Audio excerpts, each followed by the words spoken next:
कृणुष्वपाजः प्रसितिम् न पृथ्वीम् याहि राजेवामवागुम् इधेन त्रिष्वेमनुप्रसितिन्द्रोणानोस्तासि विद्य रक्षसस्तपिष्ठैः तव भ्रमास आशु या पतन्त्यनुस्पृशधृषताशोऽशुचानः तपोगुष्यग्ने जिह्वा पतङ्गानसन्दितो विसृज विश्वगुल्काः प्रतिस्पशो विसृजतोर्नितमो भवापायुर्विशो अस्या अदब्धः यो नो दूरे अर्घशगुंसो यो अन्त्यग्ने माकिष्ठे व्यथिरादधर्षीत् उदग्ने तिष्ठ प्रत्यातनुष्वञ्जमित्रागुम् ओषतात्तिग्महेते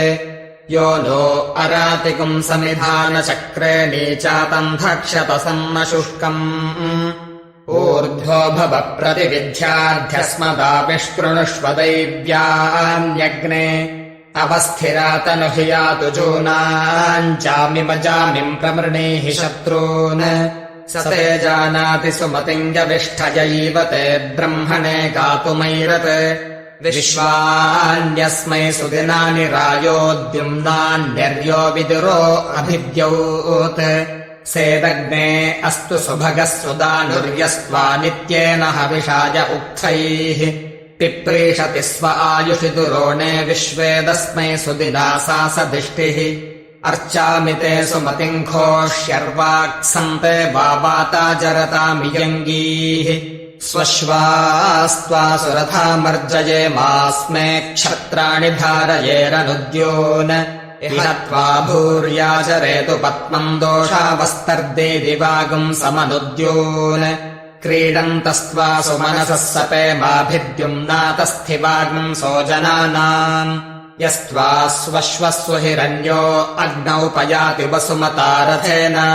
तस्य त्राता भवसि तस्य सखायस्त आतिथ्यमानुषग्जुजोषत् महोरुजामि बन्धुता वचोभिस्तन्मा पितुर्गोतमादन्वियाय त्वम् नो अस्य वचश्चिकिद्धिहोतर्यविष्ठसुक्रतो दमूनाः अस्वप्नजस्तरणयः सुषेवा अतन्द्रासो वृका अश्रमिष्ठाः ते पायवः सध्रियञ्चो निषद्याग्ने तव नः पाम् त्वमूर ये पायवो मामते यन्ते अग्ने पश्यन्तो अन्धम् दुरितादरक्षन्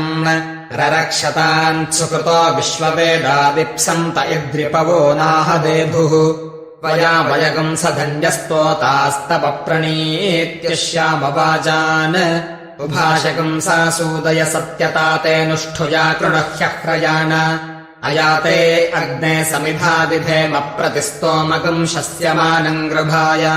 दहाशसो रक्षसः पाह्यस्मान् गृहो निदो मित्रमहो अवद्यात्